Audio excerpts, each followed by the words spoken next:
And good evening, everybody. Welcome to ThunderZone Pizza and Tap House. Sure, clap him on in.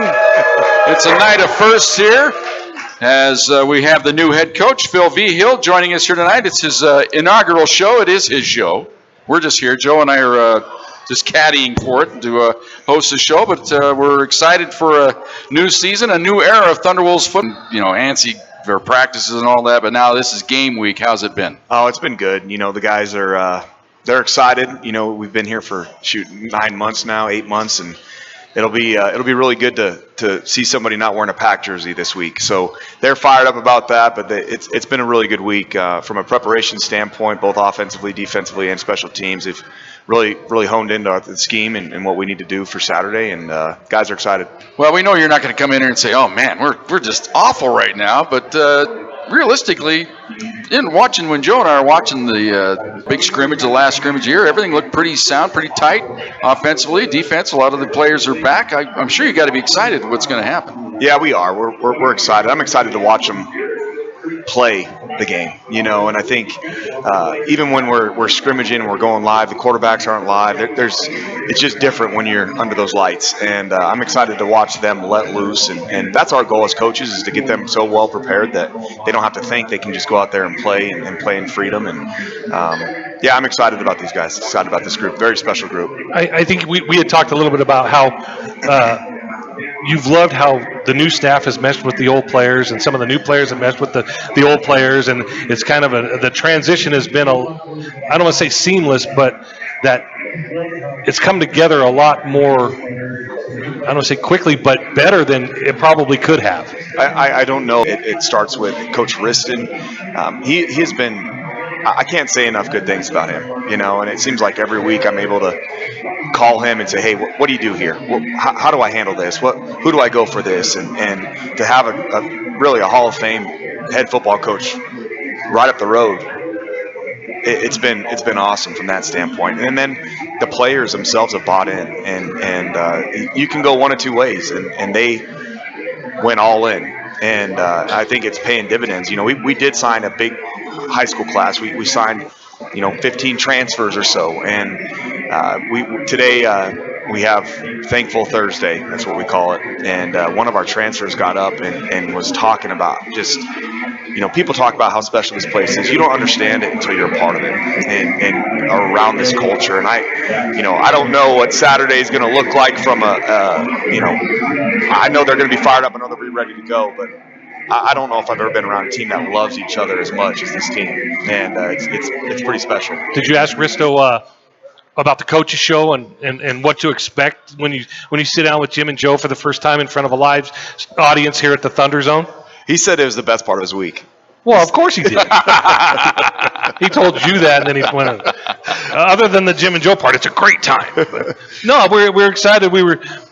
We both had prior relationships with Risto before he was head coach, and so that's that Pueblo thing. But you have Pueblo ties.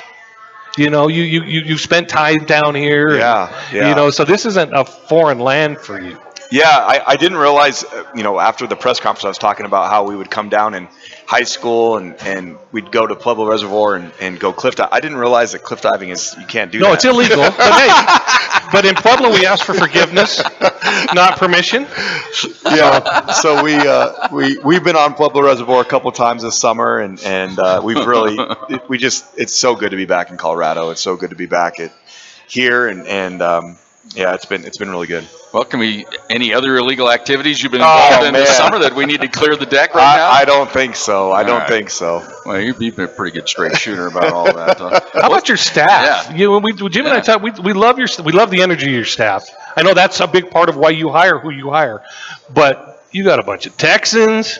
You got a bunch of crazy guys. I mean, this staff is the most eclectic staff, but they seem to have more fun than the players. Yeah, we've got a great staff. I really am a big believer that you can't have team chemistry without staff chemistry.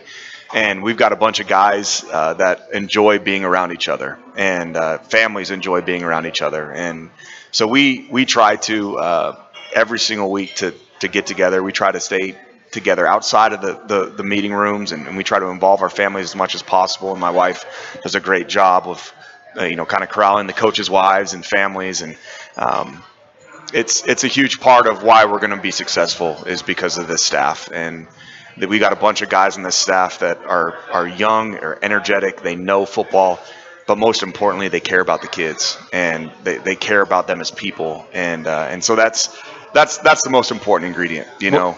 Well, Pueblo's kind of a weird place if you're not used to it, and you got a lot of fish out of water. I mean, a football field's a football field, and a locker room's a locker room. Has everybody on your staff been like just a little bit lost because Pueblo's the Twin Peaks of Colorado? No, we've actually the opposite. We're leaning into it. Oh, there you go. You know, and we got a bunch of stuff that says Steel City Tough on it.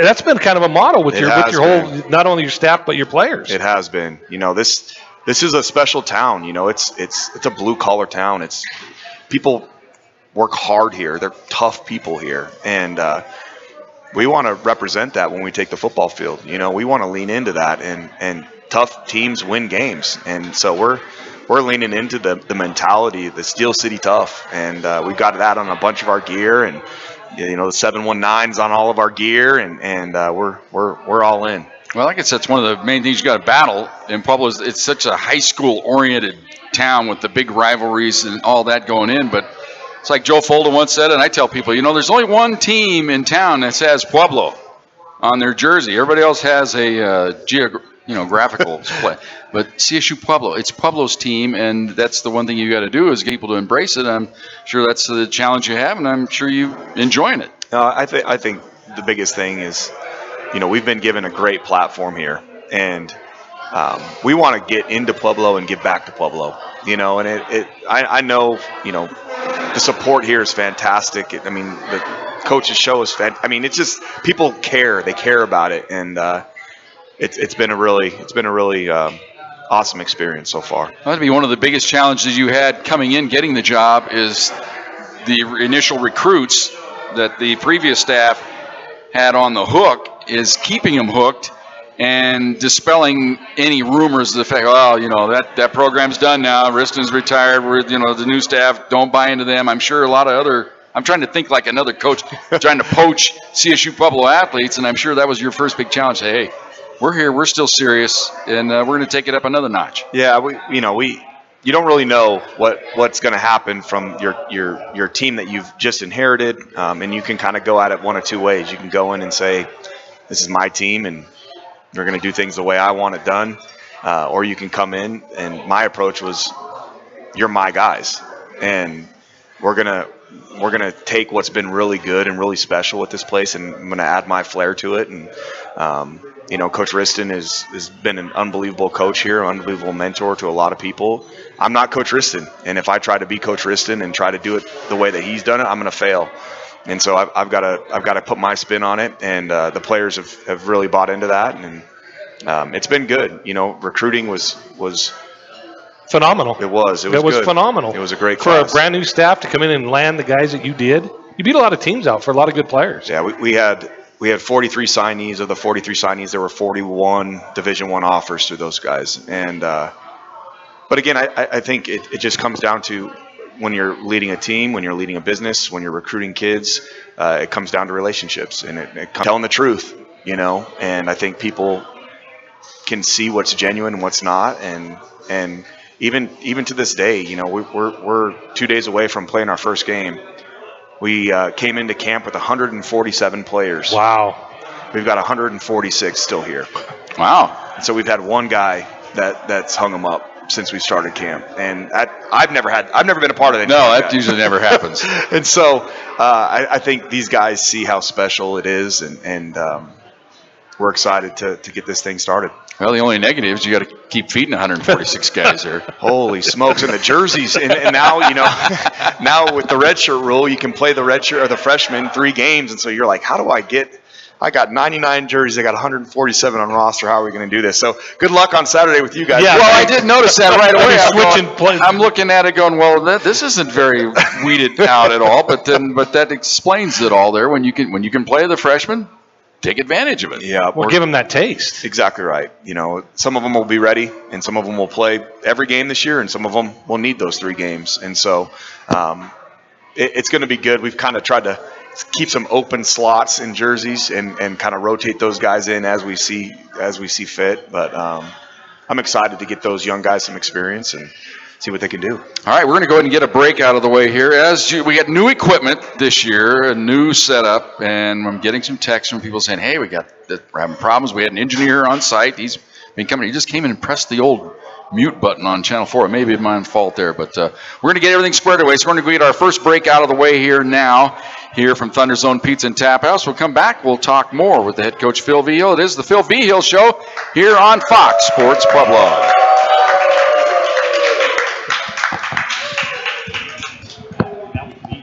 All right, Aaron, talk to me, buddy. What's going on? Go ahead and mute these right now. Is it that bad? It's going to be our first break out of the way here now. Here from Thunder. It's the CSU Pueblo Thunderwolves Coaches Show on Fox Sports 1350. Let's head over to ThunderZone Pizza and Tap with your hosts Jim Brooks and Joe Serby, joined by Thunderwolves head coach Philip Vigil. Check. Go ahead and go. Okay. Now we're back at ThunderZone Pizza and Tap House. How's that sound? We'll find out here if we're good to go. I can hear you. But we're having some technical difficulties. We're working our way through our new system here. Got a big ball game this weekend against Midwestern State. A rematch of a game played last year was the opener. Played down in Wichita Falls, Texas. The Thunderwolves had a huge night in that first ball game. And Phil, you're no stranger to Midwestern State, having come from the Lone Star Conference a year ago. Yeah, Coach Maskell does a really good job down there, and every single year he's got his team as a contender in the Lone Star Conference. Year in and year out, they are very, very talented, very well coached, very, very disciplined. They're a good team. Well, he's been the coach of the year, I think, 4 times in the conference. Has won some conference titles. 2 years ago, removed from winning a conference title. Yeah. Kind of a, I don't know if you want to say rebuilding, maybe a reloading year for him this year. What's your assessment of their talent that they've brought in? Oh, I mean, they've got you look back at Midwestern State and every year where they had a year where they weren't a conference champion. Now, I think they finished 3rd last year in the Lone Star Conference. The very next year, they're conference champs. And so I know they're going to be talented. I know they're going to be well coached. They're going to be fast. They're going to be big. We're going to have our work cut out for us for sure. Well, let's talk about your ball club. What you see as your strengths right now going into the season. I know we haven't played a game yet. You're all just battling against yourselves. But what do you feel right now is probably the number one strength of this ball club? That's a great question.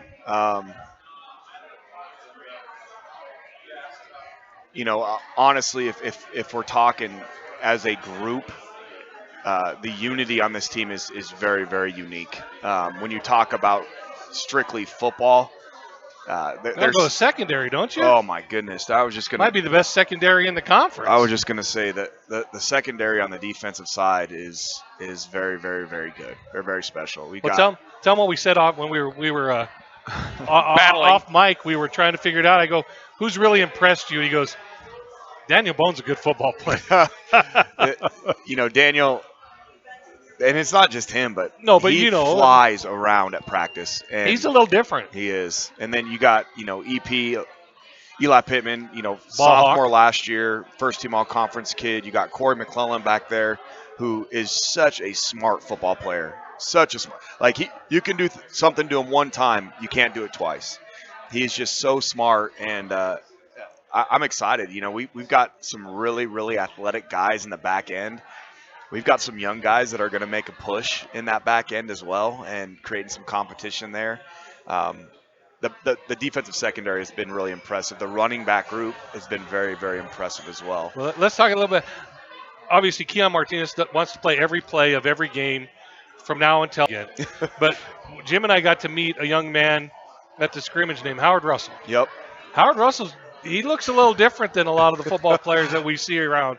He's a man. He is. He is over 6 foot, over 200, and can run like the wind. And personable.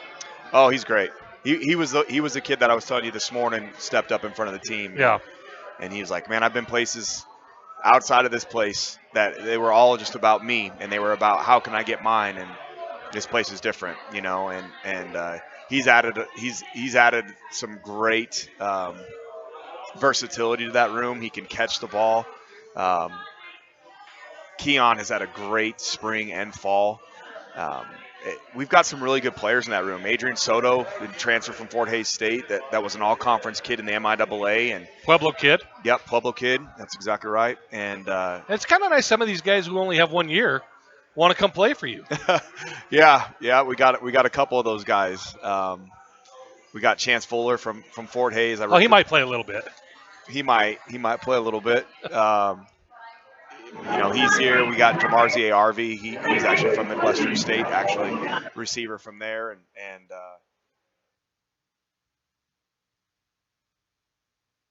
can you hear me? And you mentioned the defensive backs. Last year was kind of like trial by fire for the cornerbacks. We had some injuries early on. The freshmen had to step in there, and the guys you're going to rely on this year, they were able to gain some experience last year, and probably this year saying, you know what, I know how to play this game now and can play a little bit freer. 100%. There's no substitution for actually playing the game. Getting live reps, there's no substitution for it. And anytime you get experience, you gain experience, you're going to be a better football player for it. And so we've got a bunch of guys in that back end that it's a competition every single week. It's a healthy competition. They all want to be the guy. They all want to cheer on the other guy when they're having success. But that's a deep group. Well, then defensively up front, you got a lot of guys you had to replace. Talk about some of the new guys who are going to be stepping in there. Yeah, we lost 3 guys, really key guys up front on the defensive line. We had 2 that are in NFL camps. That's tough to replace. It really is, and I think Coach Foskey, Coach Herm, Coach Tooley have done a great job with the defensive line and making sure that those guys understand that what their assignment is, where their gap is, and how to create pressure. And that's one of Coach Foskey's strengths. He's been working with the defensive line for a long time in his career, and he knows how to create a pass rush. A guy that he mentored and coached at Stephen F. Austin is playing for the Chiefs right now, was drafted this last year, and he can teach those guys how to get after the quarterback. And yeah, we're not as experienced on the defensive line as we were last year, but we've got a bunch of guys that are doing their job, and I know that we're going to be able to get after the quarterback. Well, I feel like we're having a little scrimmage here. This is our scrimmage, trying to get some of these technical things. We'll take a break here. We're going to come back. Joe, hold that thought. We'll come back, and we'll come back. Hold that thought. And we'll have some questions and answers. That comes your way next on the Vigil Show. Let's head over to ThunderZone Pizza and Tap with your host, Jim Brooks. It's the CSU Pueblo Thunderwolves Coaches Show on Fox Sports 1350. Let's head over to ThunderZone. Shut up, Dave! Jim Brooks and Joe Servy, joined by Thunderwolves head coach Philip Vigil. All right, welcome back to ThunderZone Pizza and Tap House. We think we have something ironed out. I think it was by accident. Sometimes, Phil, you just call a Hail Mary there, and we try to Hail Mary, just unplug, plug back in, hit a button. I'll tell you They what. say it sounds clear now. We'll see what our listeners say. So any of our listeners that want to text me now that are hearing the show, let us know how it sounds. If this is the worst thing that happens this weekend, it's going to be a good weekend. Well, this is the IT dream. Did you unplug it and plug it back in? This is why blow on it a little bit. Why it's been a nightmare all week for me. Joe asked, "How's your week been?" I go, "I'm just nervous wreck." It's just go ahead and try to turn that up now. We'll see if we just have some pregame first game hot, jitters. Not too like right there. We don't want to get too much feedback. Right there. Are you a golfer? I'm not. Well, you got first tee jitters, Jim. Yeah, exactly. You got first tee. That's when you stand up. You're getting ready. You think you're going to have the best round of your life. You get up there and you shank one to the driving range and you take a triple on the first hole. Then you just realize it's for fun. I'll play scrambles. That's all. Okay, there you go. That's all I'll play. And there I'm you good go. for, That's always good. 5 good shots. We were talking when we went to break about the strengths of your team, and last year one of the units that we thought was going to be a strength turned out to be not as strong as we thought, and that was the offensive line. And because it was so senior dominated, I know that's a place where you had to retool and find some guys. It's hard to find offensive linemen. It is. But I think you're happy with the unit you have. Yeah, we are. Coach Graff has done an unbelievable job with those guys up front and getting them to play at a very, very high level. we've added a couple transfers in that room. We've got a couple true freshmen that are battling right now for positions on the offensive line, and so we've got two guys there that have really played they played snaps last year. We got two guys that started games for them last year. Outside of that, it's a whole new crew, and so. Coach Graff knows this. Everybody that watches football or knows football knows it. Don't matter how good you are at any other position other than O-line. If you can't block and protect, it doesn't matter how good your quarterback is. Doesn't matter how good your running backs are. But it might be a good thing that you have some nuance because you're putting in a new offense. We are. And so that you don't have to teach linemen who knew an old system a new system. They got to come in and learn your system. Yeah, they've done a great job. They've done a great job of doing what we've asked them to do, and they've gotten better and better and better. And every week they get better. And so that's really all I can ask for. I know, again, like I said earlier, there's no substitution for live reps, and so some of these guys are going to get trial by fire, and that's just how it's going to be this year. But are you a patient man when it comes to that?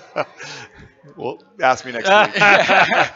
Well, Phil, normally during this segment, we've had some of our loyal listeners have been ripping me all night here. That sounds horrible. It sounds horrible. But I'm just the guy that sits here with the headset on. But we finally got, the guy with the pocket protector. He's got us working. So we take questions and answers right now. Or actually, you give the answers. We get the questions here.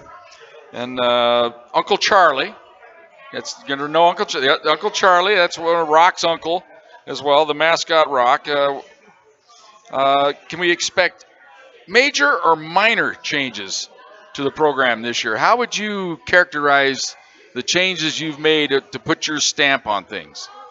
I would say minor. I don't, if it ain't broke, don't fix it. Right.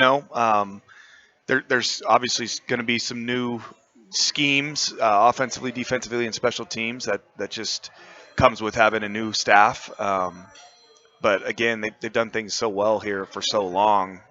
It would be dumb to come in and make wholesale changes. That's not what we're going to do. And also, Uncle Charlie wants to know who has been the biggest surprise so far in camp this year of your newcomers. You've seen all the guys on film that were here in the past, but somebody you've brought in that is, holy smokes, this guy is, to borrow a phrase from John Riston. Right. Holy smokes, this guy's better than I thought. We have a receiver, Reggie Radslaff from Riverside Community College. He was a junior college All-American, caught 16 touchdowns last year, over 1,300 yards receiving. Has been very, very impressive. And watching his growth from the end of summer to where he's at now, I'm excited for him. I think he's going to have a big year. On the defensive side, we've got some guys up front that I think are going to make an impact for us. James Torrentine from American River College is doing some really good things for us in the interior defensive line. We've got a couple DBs that transfer and freshmen that are going to be making a push this year, and so there's. I mean, Chance Fuller's had a great well, camp, and we kind of glossed over the fact that a quarterback that you have on the team went to Midwestern State last year and set a school record for wins, and he's number 2 on the depth chart because of the guy you brought in. Chance has had a great camp. Stevie's had a great camp. Blake Short's had a great camp. We've got 3 guys in that room that have done a really, really good job. What's that Chance apart? That one step. Well, Chance is special. Chance is special because he can process things. So he sees things, he can anticipate things so extremely well, and he's had a ton of experience. He's has 70 career touchdowns in the NCAA. And that's a good conference. Yeah, I was going to say that's not good conference. that's not the Pacific Northwest. We have Simon Fraser Conference. Exactly. No offense to Simon Fraser fans out there, but I know there's a conference where they play them twice. Yep. All right, another question coming in. Boy, there I came in like I know. a shot I like there. it. I can hear myself now. Moving in and out, doesn't it? What's been the biggest thing about the practice this year that has helped define this team? Was there a moment that you said, you know what, this team has defined themselves? I don't know if it's been in fall. I think in spring, I think we had that moment. You know, we do our spring workouts and everything we do is a competition. And so we draft teams. John used to call them the Dirty Dozens. We draft teams and compete. And our Hell Week last year in the spring, I really learned a lot about our team.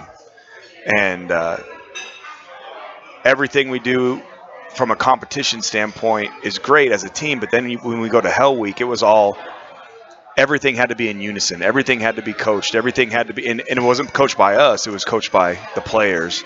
And watching them compete, they hate to lose.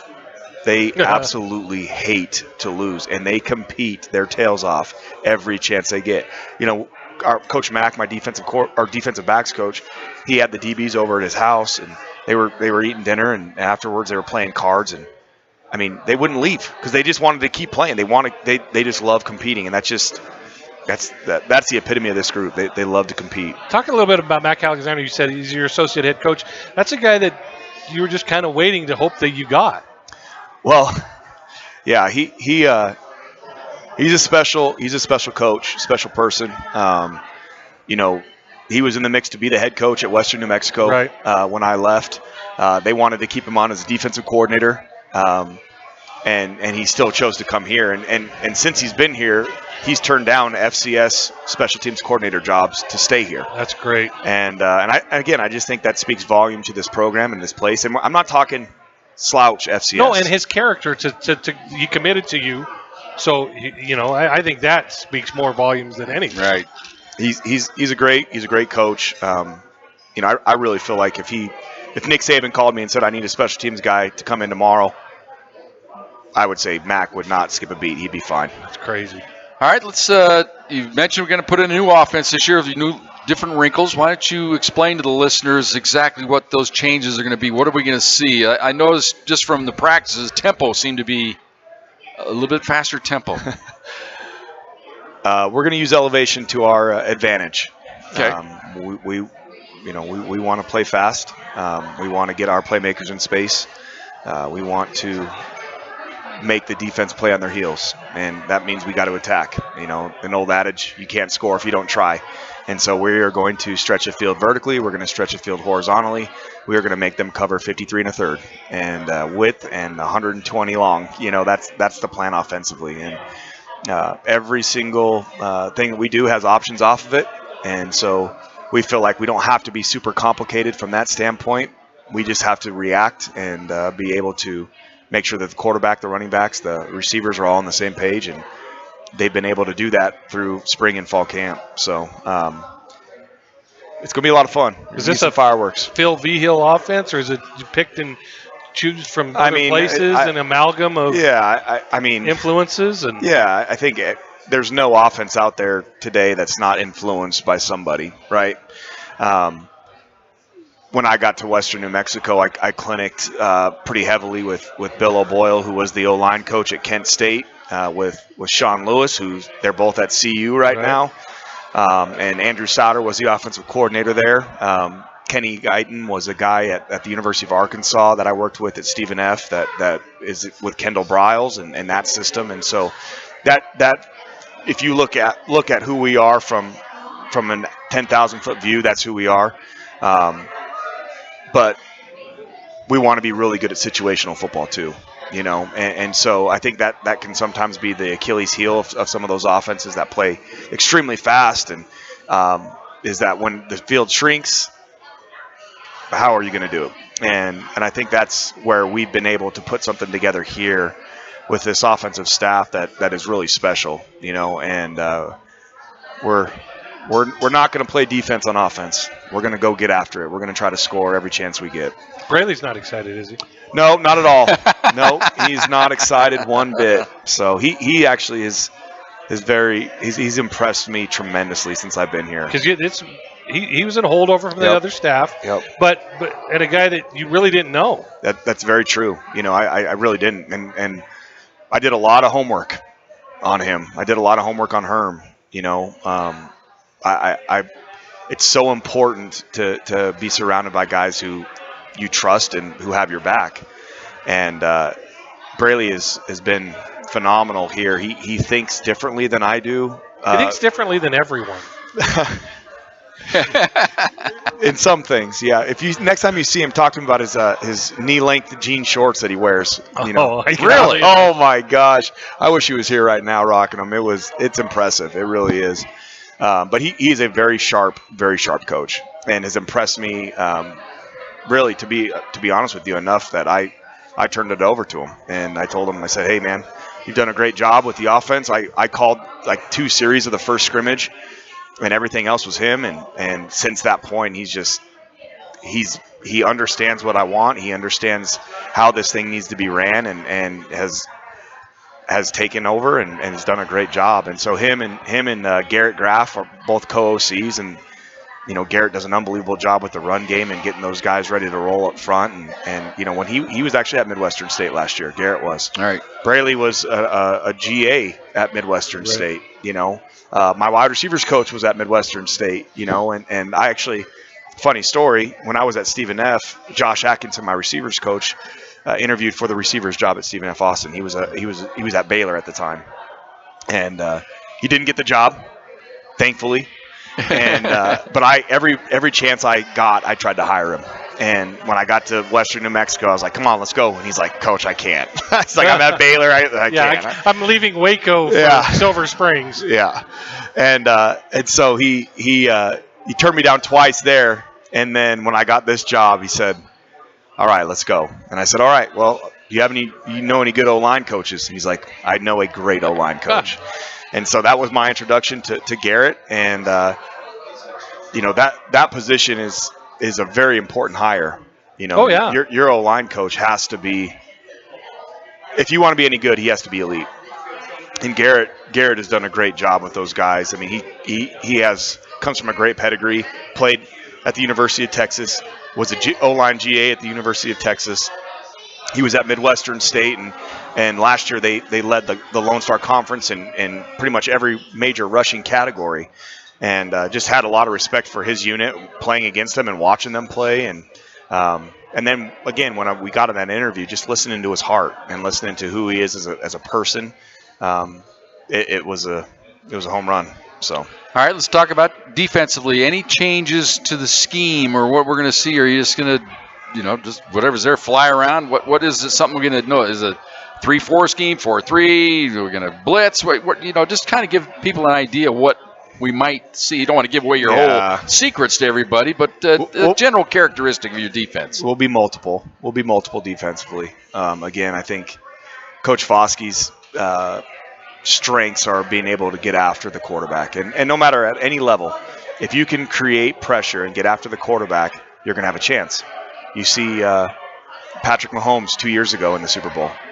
When they lost, they were getting after the quarterback, and he wasn't the same player. Tom Brady, when he lost his Super Bowl, same thing. The Eagles were getting after him, wasn't the same player. And so we were going to be aggressive. We were going to be aggressive on defense. We were going to get after the quarterback on defense. We are going to be multiple in what we present and how we present it. We'll be aggressive. Now, did you move Scipio?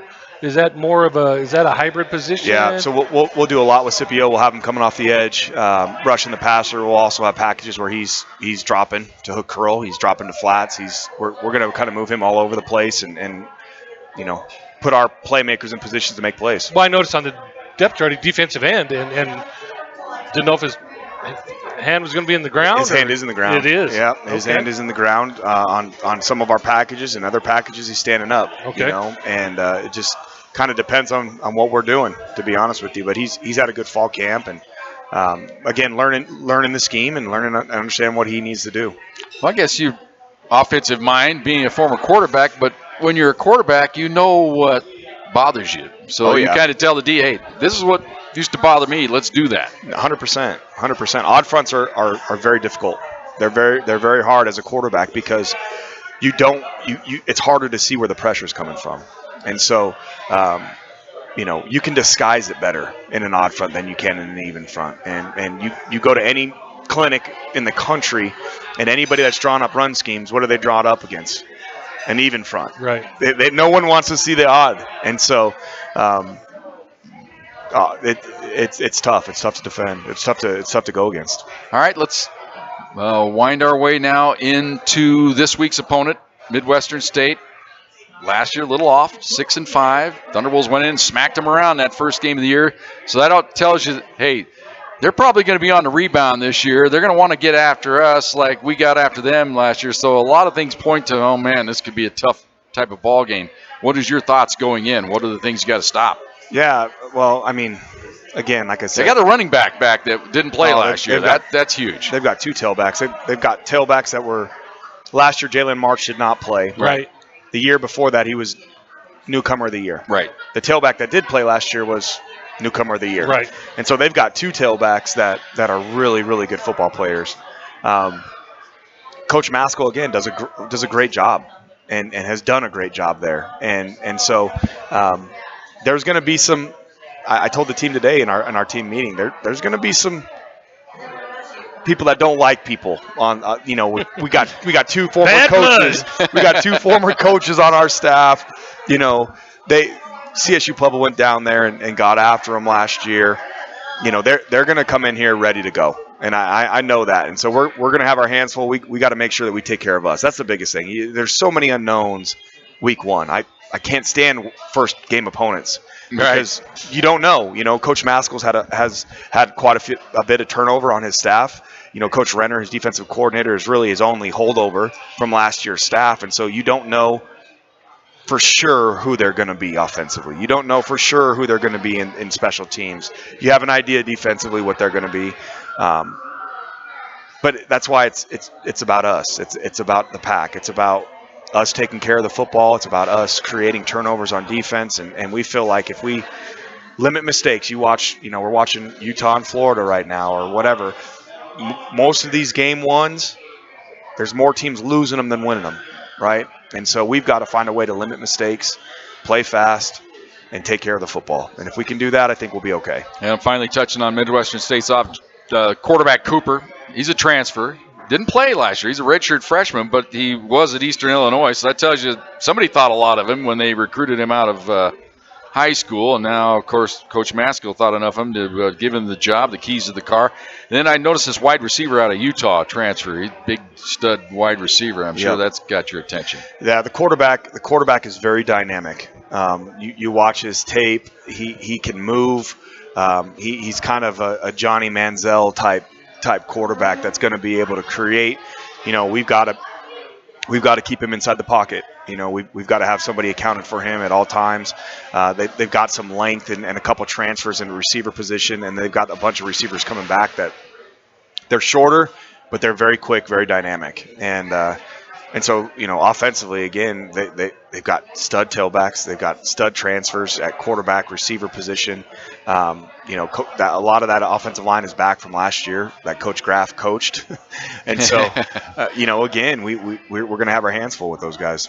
Well, defensively, what problems do they pose your offense? Whether you're the main thing you have to, obviously, other than block them better, but, what do they do that can cause your offense problems? They're very sound. They're very sound. They play very, very hard. Coach Renner has done a great job with their defense. They're very multiple defensively, and so they'll be in a 4 down, they'll go down to 3 down. They're very multiple in their coverages, and so disguising quarterbacks, disguising pressures for the quarterback is something that we have to have a plan for. And then their DBs are very athletic as well, and so. There's a lot of speed down in Texas, and they got a lot of it in their secondary. And so defensively, we know what we're going to face because Renner's been there. But, again, I feel like we got to take care of us. We got to do what we know we can do offensively.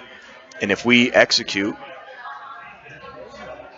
that's the most important thing, execution. And if we can execute, we'll be okay. And I'm sure one of the big things you're looking forward to is looking into the stands and not seeing 1,000 people, but 6,000, 7,000 people in the stands at the Thunderbolts. A little different atmosphere. It is. When you're coming here to coach at CSU Pueblo, you're going to feel the energy. Yeah, we've played in front of small crowds. I played at Baylor, and once the ball snapped, you don't hear much of it. No. You're locked in, and you're worried about what's in front of you. I'm excited for the Thunderbolt to be rocking for them. I'm excited for the Thunderbolt to make a difference on third down for them. And I'm excited to see that atmosphere. Dr. P came into our staff meeting last week and was talking about all the keep going.